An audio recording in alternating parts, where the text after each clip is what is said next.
Uma vitória gigante do gigante na primeira rodada do Campeonato Brasileiro 2024. E olha, torcedor vascaíno, não poderia ser diferente.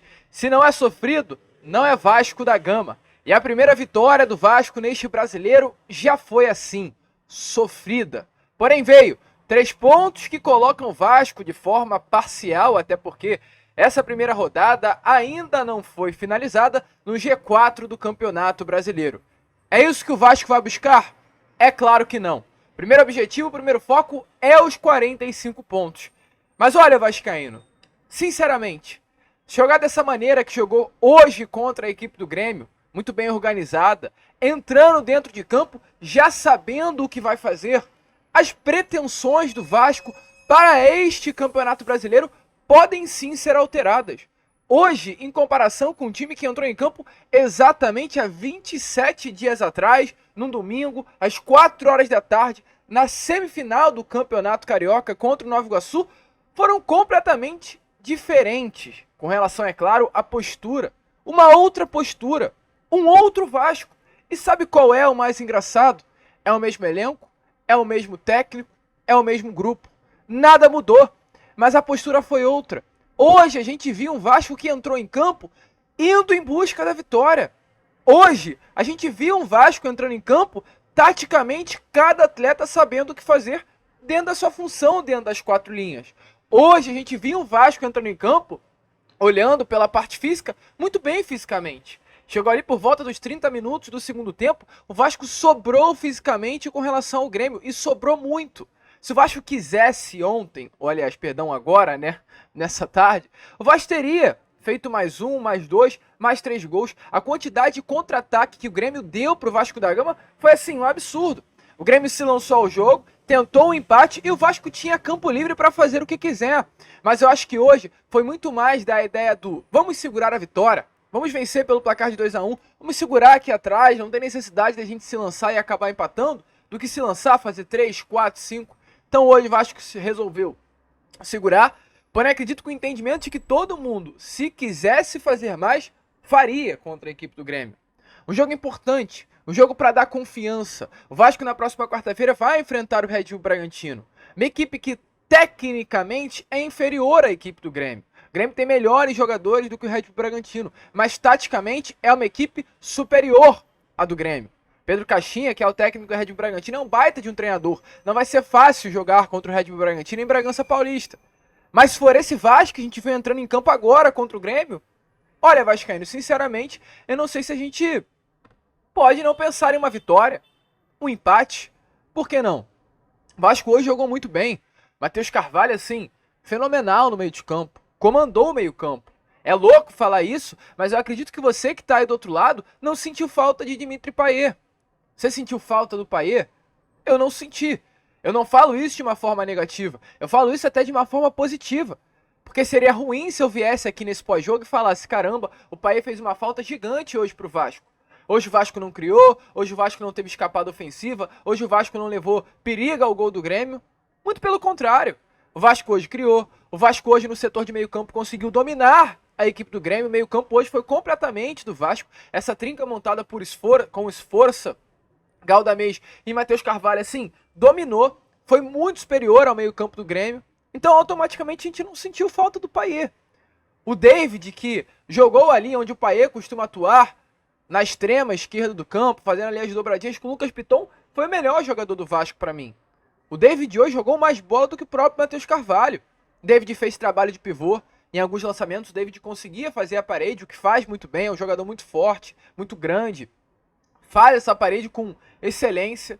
Então, fez o papel de pivô muito bem, fez um papel de extremo muito bom também. Várias escapadas do Vasco no primeiro tempo, principalmente quando o David tinha mais gás, foram feitas ali pelo lado esquerdo do campo. Defensivamente cumpriu um papel muito bom. David foi muito bem defensivamente também hoje, ajudando o Piton na marcação. Então o Vasco hoje por um todo foi muito bem. A gente viu um Paulo Henrique muito bem também defensivamente e ofensivamente. Parece que o sistema, né, com 4-4-2, 4-3-3, perdão, né, porém com 2 zagueiros apenas e não com 3, ajudou o Paulo Henrique. A gente viu um Paulo Henrique muito bem no Campeonato Brasileiro do ano passado, sob o comando do Ramon Dias, e viu um Paulo Henrique nesse Campeonato Carioca muito mal. A gente não estava conseguindo entender o porquê o Paulo Henrique caiu tanto de rendimento com relação ao ano passado e ao início de 2024. E parece que, de fato, né, um dos motivadores para que o Paulo Henrique tivesse caído de rendimento dentro do Vasco da Gama foi o sistema. Talvez ele não se acostumou a jogar com 3 zagueiros, né, com o João Vitor, que desempenhava aquela função de zagueiro mais aberto pelo lado direito, atrás dele. E hoje, novamente, a gente viu esse Paulo Henrique, que sabe chegar no ataque, sabe pisar na área, sabe ser esse escapado ofensivo do Vasco pelo lado direito e também tem uma qualidade de defensão muito boa. A parte física do Paulo Henrique chama muito a atenção. Então o Vasco por um todo muito bem, o Léo Jardim muito bem, o Léo Pelé muito bem, o Medel muito bem, o Piton, que não foi aquele Lucas Piton mágico, acredito até pela falta do Paê. Aí, né, o Paê entra no quesito que fez falta, mas também conseguiu desempenhar uma excelente função na lateral esquerda. Essa trinca de Galdamez, o Esforça jogou muita bola, o Matheus Carvalho jogou muita bola, todos do Vasco foram muito bem. Aí eu vou falar pro único ponto negativo. É chato falar sobre isso, mas eu hoje me incomodei muito com o Verratti.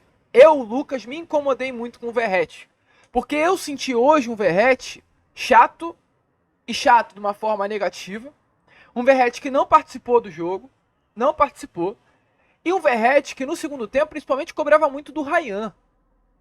O Ryan, 2 bolas, ele tem um chute muito bom. A gente que acompanha as categorias de base do Vasco da Gama, a gente sabe muito bem disso. É uma característica do atacante vascaíno de cortar para o meio e utilizar a sua perna esquerda. Ele tentou fazer isso 2 vezes no jogo. A primeira levou muito perigo, quase que o Vasco chega ao 3º gol com ele. E as 2 tentativas do Ryan, o Verratti reclamou, porque queria a bola para ele. Tudo bem, o Verratti está querendo o jogo, está chamando o jogo para si. Mas tudo tem um limite. Tudo tem um limite. O Verratti teve a oportunidade de fazer o gol dele. Não fez por uma incompetência. Assim, com todo respeito, é um jogador importante, é um jogador participativo. Mas não sei hoje até que ponto o Verratti passou do tempo de ter saído. Eu acho que hoje o Ramon Dias poderia ter utilizado, por exemplo, o Cleiton ali no sistema ofensivo, quando o Verratti nitidamente cansou. O Cleiton é um jogador alto, o Cleiton é um jogador com uma força física extraordinária e é mais rápido que o Verratti.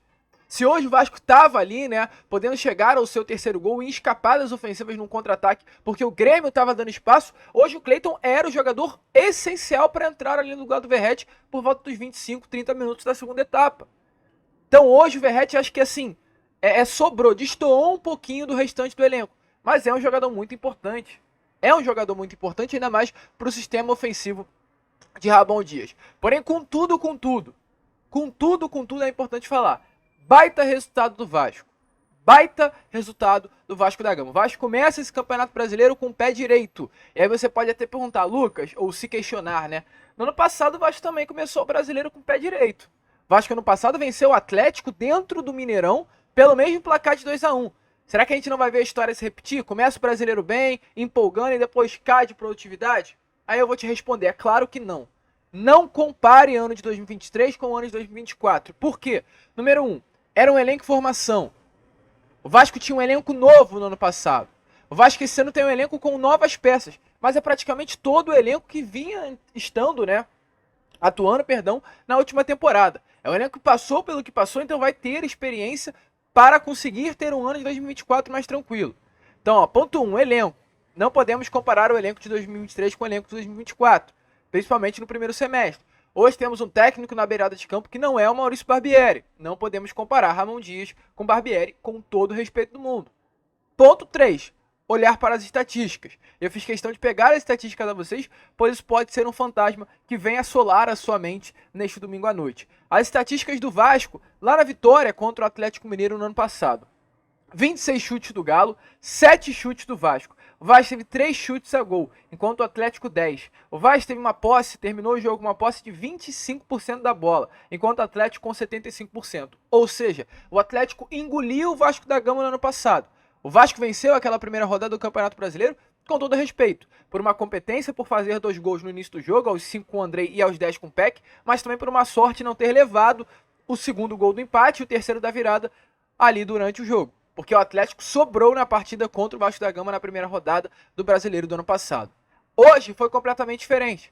Olha as estatísticas. O Vasco teve 15 chutes, enquanto o Grêmio 9. O Vasco teve 3 chutes a gol, enquanto o Grêmio 2. O Vasco terminou a posse com 47%, enquanto o Grêmio 53%. Um jogo que o Vasco teve muito mais chance de fazer o 3º do que o Grêmio, né? Chegar ao 2º e empatar a partida. Então, é incomparável. Destoa-se a primeira partida, né? O primeiro jogo do ano passado é a vitória do Vasco e a primeira partida do Vasco nesse ano contra o Grêmio. Assim, são dois jogos diferentes. O Vasco hoje fez 2-1 contra o Grêmio por um mérito próprio, por ter conseguido ser superior, por ter conseguido comandar a partida, por ter conseguido envolver o Grêmio durante todo o primeiro e segundo tempo. O Vasco no ano passado contra o Atlético Mineiro, dentro do Mineirão, venceu também a primeira rodada. Porém, venceu muito mais por uma incompetência do Atlético de não ter feito o segundo gol do empate e virado o jogo, do que por uma competência própria. Então, dois assim, casos diferentes em jogos na primeira rodada do Brasileirão. Certo é, começamos com o pé direito, começamos muito bem, uma vitória muito importante, com o Matheus Carvalho sendo o craque da partida, mas infelizmente, para fechar aqui o vídeo, a gente não pode deixar de falar sobre a arbitragem. A arbitragem do senhor Flávio Rodrigues de Souza, que sempre que vai a São Januário, ele gosta de inventar uma modinha. A moda que ele inventou, que foi a pior de todas, foi aquele VAR descalibrado. Um Vasco Internacional em São Januário, onde praticamente selou o rebaixamento do Vasco Série B do Campeonato Brasileiro no Brasileiro de 20. Agora ele volta a São Januário e novamente inventa uma moda. Não marca aquele pênalti no Pablo Galdamez assim, que era um pênalti descarado. E se a culpa não foi do Flávio Rodrigues, a culpa foi lá da cabine do VAR. Que não chamar o Flávio para ver aquele pênalti é uma vergonha. É um erro. É um erro grotesco, um erro bizarro. O Vasco entra no Campeonato Brasileiro com um erro grotesco, a seu favor, né? Contra você, perdão. Aí você pode falar, Lucas, mas foi pênalti no Piton. Eu não acho aquilo pênalti. Assim, eu até acho, mas a regra não acha. Porque o Piton, ele estava com o braço fazendo o movimento de fechar o braço. O toque antes da bola encostar no braço do Piton foi muito próximo. Tudo isso que eu estou citando a vocês são coisas que a regra dizem para não marcar a penalidade máxima. Quando a distância é curta, quando o braço está em movimento de ser fechado, o que o Piton estava fazendo, tanto que a bola fica travada no braço dele, porque ele estava fazendo o movimento de fechar o braço. O toque era muito próximo. Então, pela regra, aquilo não é pênalti. Eu acho muito pênalti. Mas a regra do Campeonato Brasileiro é essa, meu amigo. Agora, aquilo que aconteceu com o Galdamez dentro da área, aquilo foi muito pênalti. Mas, assim, muito pênalti. Não foi pouco, não. Aquilo foi ridículo. É pênalti até para cartão vermelho. Uma falta por trás, um chute calçando o Galdamez dentro da área. O VAR não chamou. O Flávio Rodrigues de Souza, a gente não pode falar, mas parece que não fez força também para ir até a cabine do VAR. E o Vasco foi muito prejudicado. Se o Vasco hoje sai com esse empate dentro de São Januário, com certeza, sim, com toda certeza, sairia empatado porque não teve a penalidade máxima a seu favor, que aconteceu. Aconteceu aquela penalidade máxima.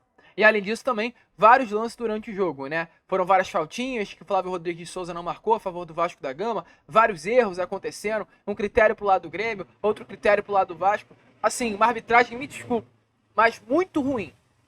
Não se prejudicou porque os jogadores de Vasco e Grêmio conseguiram manter assim uma paz. Mas era detalhe para o Flávio Rodrigues de Souza hoje perder o controle da partida. Perder o controle da partida. Não gostei da arbitragem e é mais uma noite que fica marcada em São Januário por erro do senhor Flávio Rodrigues de Souza. Isso não pode mais acontecer. Tem zagueiro do Grêmio reclamando da arbitragem do jogo, mas não pode reclamar. Não tem direito de reclamar da arbitragem. Porque se houver a reclamação por parte do Clube Gaúcho de que não houve penalidade lá, também não houve penalidade aqui. E na minha opinião, a penalidade não marcada para o Vasco foi muito mais grave do que a penalidade máxima não marcada a favor do Grêmio. Ainda tem que ouvir, né? Roger Machado inventando regra na transmissão, dizendo que balançou, né? Equilibrou. O Flávio Rodrigues não marcou o pênalti porque não marcou contra o Grêmio e por isso não marcou a favor do Vasco. Mas, enfim, torcedor vascaíno, é de fato contra tudo e contra todos, mas o Vasco abre este Campeonato Brasileiro de 2024 com uma vitória importantíssima. A gente, é claro, fica por aqui. Esse foi o nosso pós-jogo do Gigante, né? Até te peço desculpa. A gente não postou a Acorda Vascão de hoje, deixa eu explicar o que aconteceu. A gente gravou o vídeo, mas não colocou no ar.